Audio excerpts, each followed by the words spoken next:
Este es el análisis intermercado argentino. Primero vamos a empezar con la soja. El gráfico se ve un poco abarrotado porque tiene bastantes cosas dando vueltas.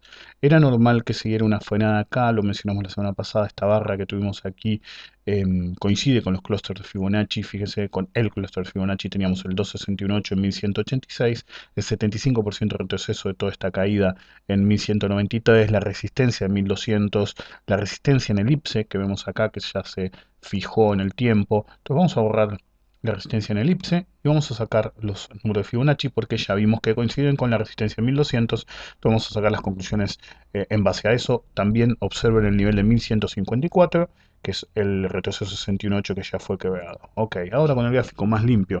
La señal de compra en la soja sigue activa indiscutiblemente. Ya es obvio que esto es un impulso, como habíamos mencionado en su momento.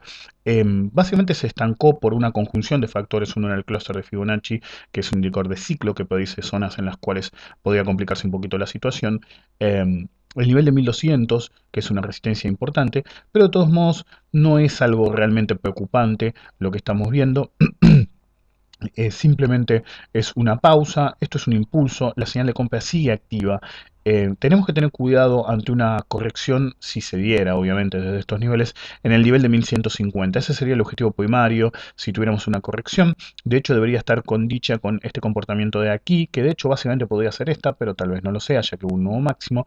Pero de todos modos, debería ser un patrón así, fíjense, como medio triangular, si lo miran, ¿sí?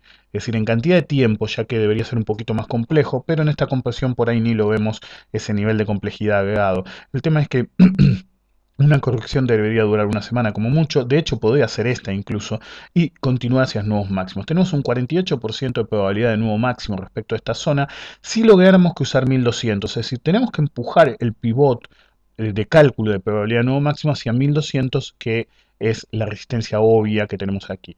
Si se diera ese quiebre que tenemos en esta zona, tendríamos un 48% de probabilidades de continuar al siguiente punto de equilibrio, que básicamente es la zona de $1.250 en Chicago. Recuerden, estos son en dólares y la cotización de Chicago del futuro continuo de la soja. Perdón. Ahora sí, así para resumir, tenemos 48% de probabilidad de nuevo máximo que le deberíamos dilatar y empujar hacia el nivel de $1.200.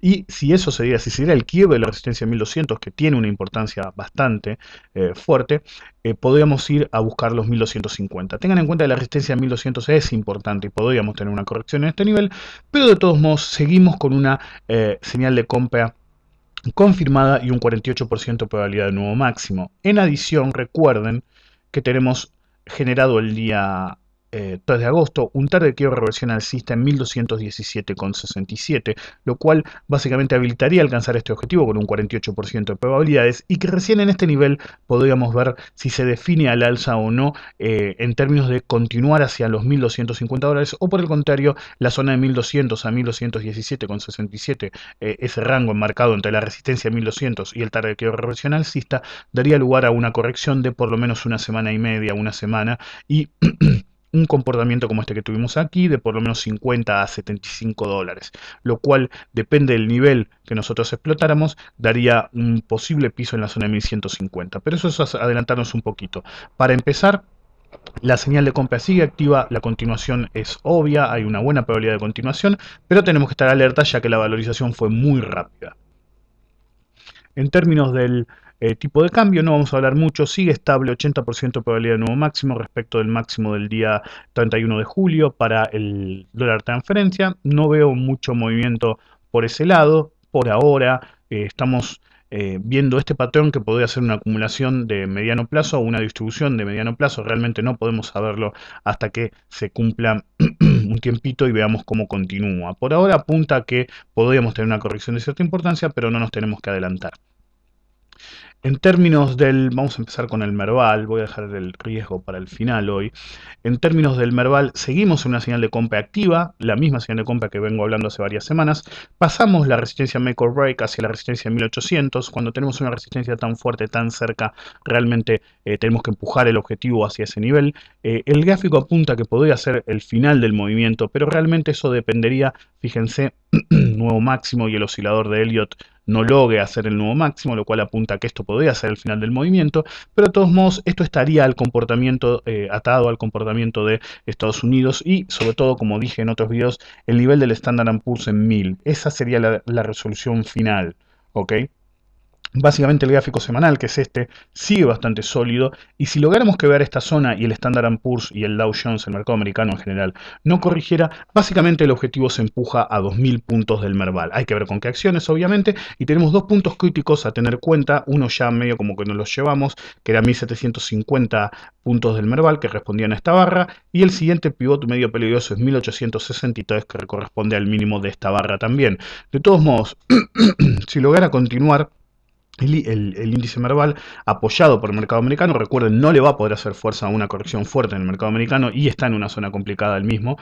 Por esa razón, si el mercado americano se mantuviera un poquito, podríamos ver el Merval en 2000 puntos empujando un poquito más. Pero mucho cuidado y atentos al mercado americano. Hay acciones que tienen ganas de subir un poquito más, pero realmente habría que elegir con cuidado, sobre todo en términos de liquidez, por si la situación se complica un poquito. Para resumir, señal de compra continua activa, tanto primario, secundario como confirmación, y ya nos acercamos a una resistencia importante que es la de 1800. Si el mercado americano continuara, se habilitaría una suba adicional hacia la zona de 1900 a 2000, más concretamente 2000, y ahí habría un poquito de euforia, obviamente. De todos modos, mucho cuidado con las acciones que eligen. Recuerda, esto es el Merval, el índice, no necesariamente vamos a tener el mismo comportamiento en una acción determinada, así que mucho cuidado con la acción que eligen y tengan cuidado con las que ya subieron mucho. Ahora sí, el riesgo país. Quiero aclarar algo antes que nada. Me parece que normalmente cuando uno lo critican, si es un poquito soberbio, que también me acusan de eso, básicamente manda al otro a estudiar matemáticas o bonos o cualquier cosa. Yo los voy a mandar a los que me criticaron a estudiar, a volver a la secundaria, lengua y literatura, porque tienen un grave impedimento en comprender el lenguaje. Tal vez es mi tos que también los molesta un poquito, lo lamento, pero ahí tienen. Básicamente, lo que yo dije, lo repito una vez más, es la última vez que lo voy a repetir, es yo decidí liquidar mi cartera de bonos, ¿cierto? La decidí liquidar porque tenía una alternativa de inversión más redituable. Sería irracional de mi parte no liquidar la cartera de bonos y invertir en la alternativa que me daba más rédito. Es decir, no pueden criticarme por algo así, es completamente ridículo. Tampoco me pueden criticar por, en este punto de aquí, dije que el día que quedara 1500 puntos a la baja el riesgo país, iban a volar los bonos en pesos. De hecho se dio aquí lo repetí. Y dije que no iba a comprar ninguno. Eso es una decisión operativa, no se me puede criticar por decir que no voy a comprar bonos en pesos porque no me quiero someter a riesgo país, es ridículo. De hecho yo dije que iban a volar los bonos en pesos, pero no me quería someter al riesgo país, al riesgo cambiario, y por esa razón no lo tomé. Haciendo esa salvedad, otra aclaración que quiero hacer es que precisamente este movimiento que ven aquí, que yo lo llamé una cuña, fui muy preciso, dije, para los que entienden análisis técnico. Los que tienen análisis técnico saben que una figura se completa cuando se quiebra. De hecho lo mencioné en el video que dije primero la cuña, es decir, necesitaba quebrarse esta línea superior. Como no se quebró, todavía no podemos hablar de cuña, sigue siendo una cuña potencial. De hecho, la podemos redibujar con el mínimo del riesgo país que tuvimos ahora, por eso puse la línea en rojo y hice un par de confirmaciones más para desasnar a los que realmente no entienden lo que es una cuña, lo que se llama fin en diagonal en términos de Elliott. Básicamente ahora tenemos un nuevo Apex que es fecha terminal de resolución para el 21 de agosto. Deberíamos meternos acotando la variación en este ritmo o cortar en cualquier nivel para arriba o aquí o para abajo en cualquier momento. Si cortara para arriba, básicamente se confirmaría que esto es una cuña y tendríamos el patrón para el otro lado.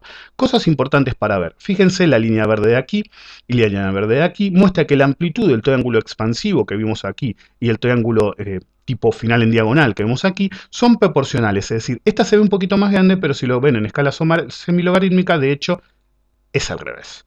Ok, vamos a sacar la escala semilogarítmica. Otra cosa importante es que si ustedes unían estos dos mínimos y estos dos máximos, el triángulo de expansión lo pueden ver como nacido el 9 de marzo y confirmado, porque era potencial, el 4 de mayo. Eso le atribuye un lapso temporal de 2 meses clavados. ¿Ok?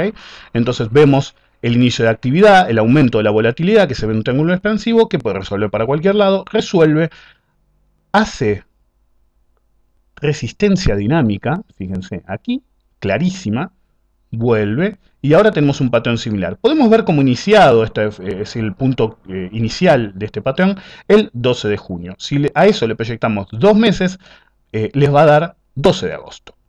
Vamos acá y nos da 21 de agosto. Entonces estamos parados en el 7 de agosto. Entonces, respecto de las proporciones con el movimiento comparativo, que es este triángulo de expansión, con este triángulo contractivo bajista, que en realidad es una cuña, pero es una figura triangular, es de la familia de las figuras triangulares, entonces podemos tomar las proporciones de dimensión en amplitud de precio y en tiempo de esta, y eso nos da 12 de agosto.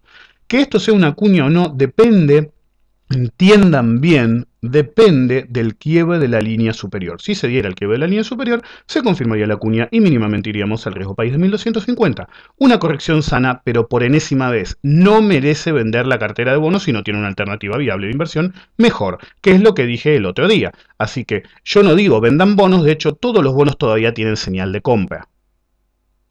Por lo menos todos los bonos que sigo yo. Otra cosa que quiero hablar muy rapidito es que miren este nivel, 774, este es el nivel final. Ok, el riesgo país estará en el mismo nivel que antes, pero el CDS no está al doble del valor de principio de la crisis.